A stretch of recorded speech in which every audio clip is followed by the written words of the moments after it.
there are so many every year in the NFL. It's a prove it year. It doesn't matter how much you make. It doesn't matter. I mean, listen, you might be set for life, but there's also pride and ego at play, and then sometimes legacy at play. And I think the Jags are in a situation much like I feel like they were in 2017. And these are situations, by the way, I like. I think you've got a bunch of guys that are playing either with a chip on their shoulder because things disappointed, they were hurt, they hadn't been paid yet, whatever, or there's money to be made or legacy to be gained. And what I mean by that is, take Tyson Campbell. He's got a lot to play for this year. Devin Lloyd. How many more chances? If he doesn't play well or if he's just this year, is he getting a chance next year? We talk about that guy a lot. Now, you take a Josh Allen, and you got legacy play. You go 17.5 sacks. What if you follow it up with that? Now you start piecing together, wait a minute, this guy's a Hall of Fame caliber player, right? You can get into that stratosphere. We've talked so much about Trevor Lawrence this week and this last couple of months and everywhere else. I think every time he takes the field, there's kind of a legacy play to the quarterback position, especially with him as a number 1 overall pick. So I kind of leave him a little bit out of this discussion because it's an easy choice. Give you Cam Robinson. What's he doing next year? Is he one of the elite tackles in the NFL? Is he going to get paid? Is he a moderate tackle in the NFL? Where is he? So I think the Jags have a lot to play for, and I like that. I like when they have a chip. I like when individually you have a lot to play for because let's be honest, and you know this, there's a selfishness to the ultimate team game as well because it's a business. Yeah, of course. You saw this chip with Josh Allen. You've seen this chip with Cam Robinson. When you're talking about millions and millions of dollars, when you're talking about legacy, players are going to step up their game a little bit. And there is a lot of unknowns right now, Tyson Campbell being one of those. So I do like where they're at. Now, every year it seems like you're going to have a couple of those guys. Absolutely. Right? And that's just the way that the league works. But, I think there is something to play for. And once again, you combine that with the fact of everyone's talking about the Houston Texans, the Jacksonville Jaguars. It is kind of a perfect storm to exceed expectations. Yeah, and I think this is a cool town because if you've been here a couple of years, you understand what it means to the people here in Jacksonville. I think Buffalo's like that. I think Green Bay's like that. I think in New York when you play, or even a little bit in New England. Now, New England's so big that it feels like everywhere you go to New Hampshire and Vermont, and you go to Rhode Island and Massachusetts and Connecticut and Maine, and it's like everybody's wearing a Patriots shirt. So you kind of maybe feel that because of the enormity of it. But I think in New York, it's almost us against them. There's such a negative connotation. It's like your mission to do well is to avoid being on the back pages or getting ridiculed by everybody in New York, from fans to media to everyone else. Yeah. I agree with you on that. But what I like about Jacksonville too is that, and this is different in some states. Like for instance, you go to Green Bay on a Sunday, sit in a sports bar. You're seeing Packers jerseys. Yeah. If you see a Vikings jersey, a Bears jersey, people are going to call you out. A fight. Or a Cowboys fan. Maybe a fight, but Green Bay is kind of more chill, but they'll give you crap. Yeah. Right? In Jacksonville, you'll see Steelers jerseys in the sports bar, you'll see Cowboys, because, a lot of people move here, so... And that's one thing, but what I like about that is then, you got to deal with the other fans from other fan bases, and then you got to set yourself apart and be a Jaguars fan as well. So it's almost like you're not only battling the national media, but you're also battling the inner circle of your city where everyone else seems to be a Steelers fan or a Cowboys fan or a Packers fan, and here you are still rocking your Jaguars fan. It's almost like liking that band that you grew up with, and you're not gonna you're gonna stick with them regardless. Yeah. It's almost like a Limp Bizkit. Yeah. Maybe sometimes they're not cool. Maybe sometimes there's better bands out there, and maybe sometimes people are trying to, hey, come like this band. Nah, you're sticking with what you grew up with. You're sticking with what got you there, regardless of what the outside influences are trying to do. Yeah, I think you're right there. I'll take it in this context, though. In these smaller towns, and especially with this team that's been around a little bit, we've had about 65% of this team has been around I think, for a few years. And they got 22. And they understand when that's going good, man, this town's on fire. Of course. Right? Like, it's really cool. And so you get a taste of that. So my point is, I think this is a very individualistic world in professional sports. It's about you and making money, and you have little earning time, especially in the NFL. You got to stay healthy. There's a lot that goes into it. And sure, that doesn't mean you're not a team player. You understand the team concept, but it can be a very me. I mean, take care of me and my family first type of thing, which is on many levels understandable, but people don't like to admit.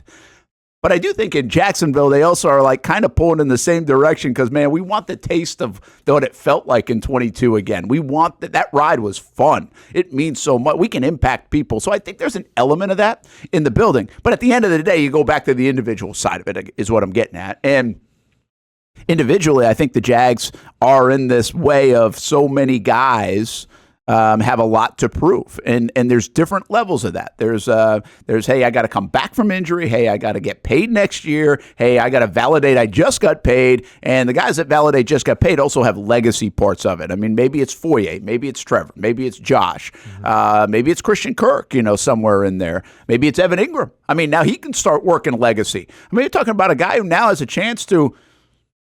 I mean, if he's here for another few years, he'll put himself in the pride of the Jaguars. Of course. You know? Mm-hmm. So I think there's a lot there. And I like that is really my point, because I think it's the perfect mix when you have guys that are motivated to play for themselves and obviously also trying to do the team thing. Because in this sport and in professional sports, you've got to play for the team too. You have to buy into that.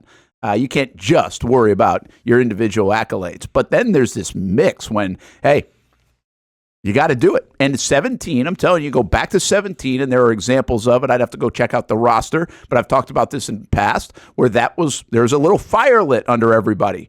Whether it was, hey, you're going to be a bust of a draft pick, or this is your last year of your rookie deal, or you got a chance to make a big contract. Like, there were stories like that in 17, and then you had this collision of Tom coming in, Tom Coughlin, and Doug Marrone, and kind of changing the tone of things as well. And then they also had free agents coming in that actually were good and hit, and some draft picks that obviously rose up. The Jags situation externally is you got some free agents coming in. Will they hit? Mm-hmm. And will Doug be able to capture all of the stuff that we're talking about and get the most out of this group, even though he's now been here for a couple of years? But I got to feel like even Doug's motivated, going back to yesterday's conversation, like to get – there's a reason he's doing this, man. He could be on the golf course in Jupiter. I mean, he's a competitive dude. Sure. And so I think he wants that taste. So we've talked to him before. We've sat down with him one-on-one. That taste of the mountaintop is a sweet thing. And last year was no fun. And so from a competitive standpoint, you think you're getting back there. So I just feel like this. I do like that. We asked the question yesterday, is there a little bit of false hope around this team? There are more red flags than we are admitting locally. And some people will argue, well, there's not enough hope around this team. And others will say, yeah, maybe it's right on point. But today, I love the fact that they're set up with a lot to prove. And I think as professional athletes, when you can get in that situation, a little desperate mode without being desperate, urgency is probably a better way to say it. Yeah. Usually you get the best out of people. No, without a doubt. And I think there's a lot of players in this team that have to reach expectations. I think Trevor Lawrence being number one. Yeah. And regardless of if he gets paid this year or not, which, all indications probably are that he will at some point, what the rumors are saying. But I do like this season from the standpoint of we're about to find out if Trevor's the guy or not. Yeah. It's as simple as that, because you don't really have any more. I get injuries can be a thing, but you feel like the offensive line is better than last year. Your receiving core is better than last year. The running game, hopefully Tank Bigsby takes a step forward. Travis Etienne, you kind of know what you're getting there. Hopefully they can stay healthy, knock on wood. Could be better than last year. The play calling, we'll see how that all pans out, whether it's going to be Press Taylor, Doug Peterson, but you hope that you see some nuances, some new things, or do you just kind of keep it simplified and players respond to that? Whatever the case may be, you hope the offense does better than, knock on wood again, than last year. So you have all these things. Now it's like, all right, Trevor, let's go out there and see what you have, because here's what I honestly think, and this is just my opinion about what people feel about Trevor Lawrence. I think so many people invested so much into him when he came here because this was the fan base that was cheering for the Jaguars to lose. All right? And I was in the distinct minority that said you shouldn't do that because I don't agree with cheering for a team to lose. I think it's a loser's mentality, and I went on that big rant, and people respected me, but people also had something to say about that thought as well.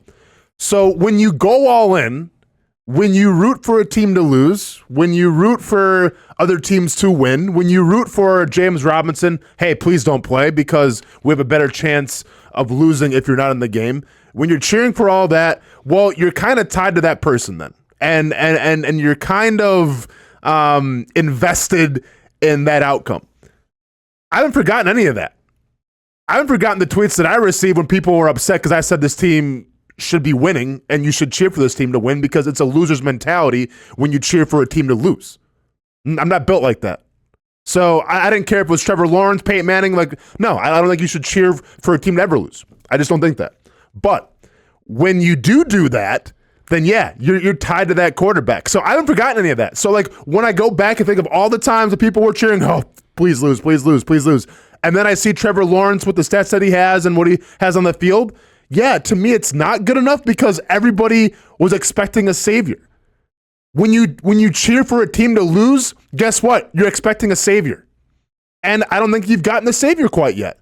So I'm very excited to see this year, with all the tools at his disposal, with offensive play calling, with everything in the line now, the stars are aligned to see if this guy can actually, quote unquote, be a savior or, more importantly, be elite. Yeah, it's a very interesting point. Maybe we have talked about it, but we talk a lot about Trevor Lawrence, and I think we've kind of brushed by it. We know what it is. I mean, he has been looked at that way. He's so important, in my opinion, to right now the fabric of the city.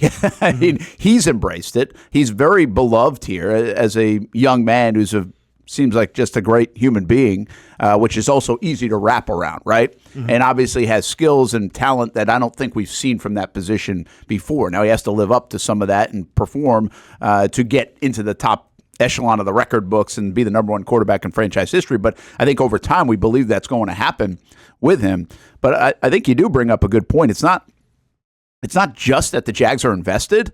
The city's invested now with a new stadium on the horizon. There's a little bit of that going on here in Jacksonville as an underbelly. It's not all on him. He's going to build the stadium. But let's be honest now. This is all coming to fruition at the same time for a reason. Mm-hmm. So the fan base is invested, to your point. The Jags themselves are invested, where Shad spent a ton of money to put players around him on the field in free agency, and maybe even more than we thought this last offseason.